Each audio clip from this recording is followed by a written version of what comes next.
Rise and shine, early morning, 6 a.m. I want to knock this out. It's early so I can get stuff done today. But today I'm doing on my 2000 Tundra. We got some new OEM Toyota lower ball joints. These aren't really bad, but I think they're the original ones. They're kind of greasy out already. So for safe insurance, I just want to go ahead and swap them out. I have all new OEM parts already. I did went ahead and order new OEM upper ball joints, but I'm not gonna do them today because they require a little bit more work. I'll probably do these in the winter time. So these are the upper ball joints, part number 43310390016. They're both same on each side, so you need 2 of them. These are the bolts for the lower ball joints. You need 4 on each side. It's good to replace them. You can reuse your old one, but I wanted to put new ones in. That's the part number. These are for the bolts. You need 4 of them. I went ahead and got 10. 980 10066. As far as the lower ball joints themselves, they are different, so each side are different. I don't know which side is which right now, but this one right here, that's the part number right there. 43340393356. And this is the other side right there. 433303946. Make sure that when you remove your O1, just make sure you verify them next to each other that they're the same.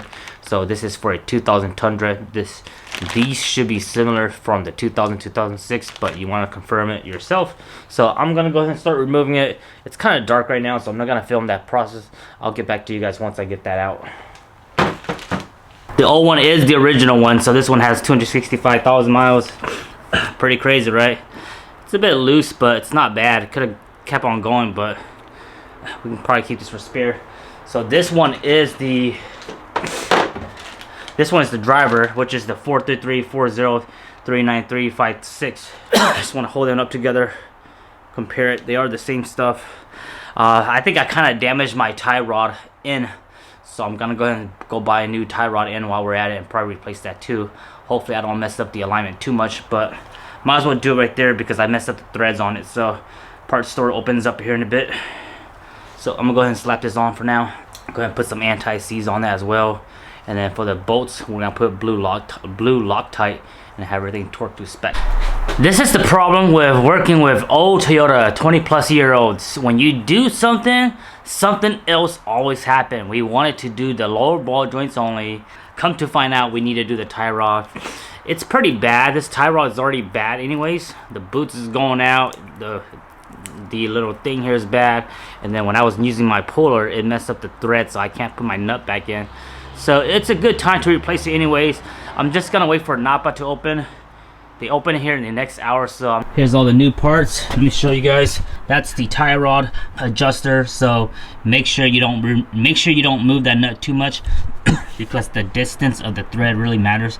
So we want to have it stay about right there, nothing more. So once we screw in the old one, it should be good. This truck needs the alignment anyway, so once I put the new tie rod, I might take it in for alignment. There it is. There's the new lower ball joints. Make sure you guys have it all torqued down and everything. Make sure it's all nice and good. Boom, right there. Nice and smooth. Boom, right there. So it's all fresh. Everything looks good. Like I said, this is the original OEM ball joint upper, and again I'm gonna do that in the winter time because this requires you taking out the whole spindle, and you have to use like a particular press to get that out, which is a really hassle. I really don't like this style here. I might remove the front sway bar in the future because I usually don't like to run front sway bar anyways, so we'll see how it goes. I'm still waiting for the parts stores to open. During the meanwhile, I decided to go ahead and tackle the passenger side. So I went ahead and took out the passenger side, and again, this is the stock one. This is the new one, and you can also see here, this is the original one. Super original. It lasted what, 260,000 miles. I'm pretty sure this is the factory one. Doesn't look like it's been replaced. But man, look at that. It's definitely lasts a long time. This one is definitely in much better shape than the driver's side, but so again, for the passenger side, one is this one right here. Part number 433303946. and we have new bolts for it. I'm gonna go ahead and install the lower ball joints. The tie rod on the passenger side looks to be better in the compared to the driver's side, but I'm gonna replace both of them while we're at it. So to install the lower ball joint, with everything removed, the uppers and the spindle just kind of go up and down, and you kind of have to just lift it up, and it goes down like that, and then the bolts goes from the bottom up. There's these two holes here, they have a little dowel pin that helps you align them up. And also we use blue Loctite. You can use red Loctite, but blue is what I had only. When I took up the old ones, they didn't have Loctite on it. They just had anti-seize, so it's all good.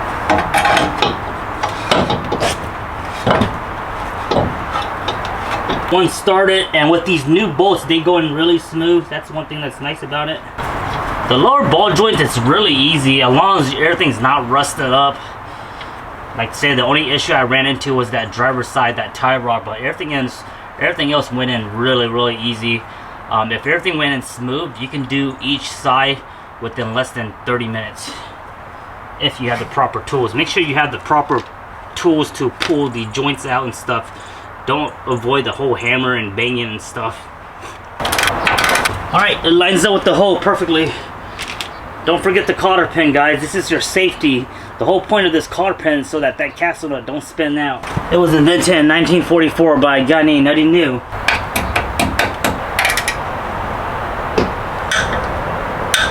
Alright, all 4 bolts are torqued down.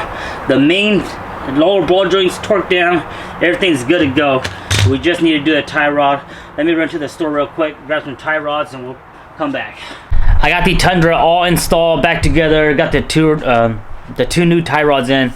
It does need an alignment. You know, the steering wheel. The steering wheel, when you go straight, you kind of have to turn it around 1 o'clock. And I noticed the camber is kind of off because of the lift. So I'm debating if I want to drive it the way it is now or remove that front lift, that front coil spacer. But at the same time, I kind of like it because it does balance the vehicle perfectly. But I might take it in for an alignment just to get it perfectly dialed in. And in the meantime, I'm debating if I want to do my new dryline carrier. I did went ahead and order a new dryline carrier because the one I have now, it kind of has a little play. It's not vibrating when you drive, but you might as well replace it while you're at it. So I might go ahead and do that. I just had the most scariest thing ever happen to me working on my vehicles. Totally my fault. Totally a brain fart. I'm doing my rear dryline carrier, and as I got done removing the rear dryline from the rear dryline to the TKs, I knocked the dryline off, and kaboom! The truck starts rolling down my driveway. Thank goodness it's not a steep driveway, and I was fast enough to get out. I ran to the back of it, tried to hold it. I'm like, oh no, that's not gonna work. I ran back to the front of the driver door. Thankfully, it was unlocked, and I finally stepped on the e-brake. I forgot about the whole thing. It didn't click my mind that, dude, when you take off your driveline, your vehicle is gonna roll. So totally my fault. I forgot to put e-brakes on, and I forgot to choke the tires. So now the tires chalked up. It's e-brake activated, and I got the rear dryline off. I'm gonna go ahead and remove the carrier, and we're gonna swap that out. But super scary, man. Yep, the truck got about almost a foot out of my driveway. There's no vehicle. This is a very low traffic neighborhood, but that's just super crazy, man. If it was like a steep downhill and it was like, oh, way down there, that truck would have been gone. But yeah, safety first, guys. Thankfully nothing happened, and thankfully my truck is slightly lifted where it's not like I'm squished under a small vehicle or anything like that. But yeah, that was super scary. I seen like TikTok videos where this Jeep vehicle, he removed his dryline, he started rolling down his driveway, and it turned out all bad. But thankfully mine didn't turn out that bad, but that was super scary. All right, let's get to it, guys. We got the old one out. This is the old one. It doesn't look too bad. The rubberized is still good. The thing that I was worried about was this plate right here. It has like a little play right here. So this is that one. The one that I got is a Spicer. This is the Spicer. This one's a bit more heavier. That's the part number right there. Costs about 80 bucks. I ordered it through Drivetrain America, something like that. This one company online. Spicer, part number 5002334. Genuine. We'll go ahead and keep the old one for spare. So this is the new one. Let's go ahead and slap it on. It says Spicer, and then also on the back right here it says Toyota. So that's pretty cool. This is the way I did it. I only detached the dry line from the center to the carrier, and then detach the 14 mil. There's two 14 mil that bolts up there. You don't have to detach the front. The main thing you want to do before you do all this is, you guys can see I put yellow marker. So I put yellow marker throughout this whole line, because when you put this flange back in, you want to make sure it goes aligned with the way it was originally and not the other way around. So this is 24. Went ahead and tightened that up already. I just need to stake the nut, and after that hang this back up to the 14 mil, and then the rear dry line, it's marked as well. So I need to make sure that I lift up the rear and turn that dry line so that it lines up with the yellow mark, just so that everything's all balanced, because this is the dry line. Dry line needs to be balanced correctly. So pretty simple. Everything's all nice and sturdy now. All right, everything's all bolted up. This is the new one. You can see how it has no play at all. The other one, when I was going back and forth, there's like about maybe ½ inch of play. And what I did is I put the vehicle in neutral. Make sure the e-brakes is on. The vehicle's in neutral right now. And you can spin this. So now we can spin this to line up with the rear dry line, because the rear dry line we can't spin unless we lift it up the rear end. So this is much more easier. So we're gonna go ahead and line it up with the dots, because like I said, it has to be lined up and be balanced. I kind of wish I would have recorded that part when I removed that dry line, so you guys could have saw my reaction. But man, that was scary. I literally knocked it and it went boom, rolled. I literally hop out. That's the first thing I did. Get out of here and try to stop the rolling vehicle. The freaking heavy truck's a V8. If it was a pickup, I probably would have stopped it just by holding on the back of it. But this thing's a freaking V8, baby. Oh, no small truck no more. Alright, so the yellow marks are lined up on the top of this one here. So it's going to be hard to match it up. But let me see if I can see it. Wait, I don't think we're lined up. We're not lined up, guys. I see my yellow mark right here. So I need to go one twist around. So we're not lined up right now. Uh-oh. Hold on. That's not correct. Yep, let me undo it. One twist. Okay, perfect. Now we're lined up. Yep, now we're lined up. Alright everyone, I'm all finished. That was super easy. Just remove the dry line, undo the 14, 24, make sure everything's lined up.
Good evening for another video.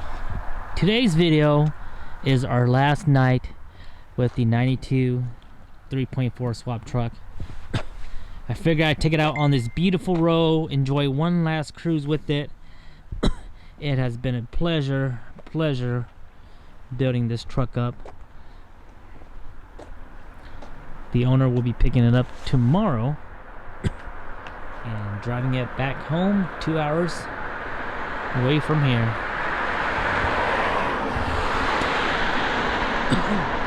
Beautiful night here. Just a little bit of mosquitoes out here. Nothing too crazy. Gotta watch out for bears. There are bears activity out here as well. This is the Eagle River Nature Center Road. Little nice 10-mile road. Some twisties here and there. Very nice pavement. Truck's been doing good. I personally put about almost 60. Odometer says 60, but I put about maybe 70, 75 miles already on it. Hasn't had any issue at all. Runs great. No noises. No cooling issue. Nothing like that. No need to adjust throttle cable or anything. Just been running really, really nice.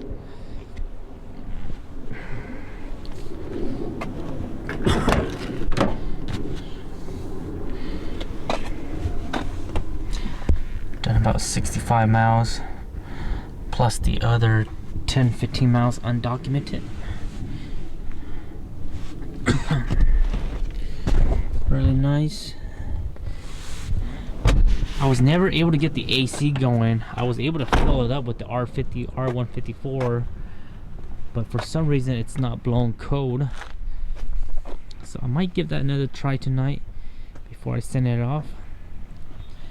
But there it is, beautiful 1992 pickup, manual everything, manual doors, manual transmission with the 5 VZE, guys. Runs amazing.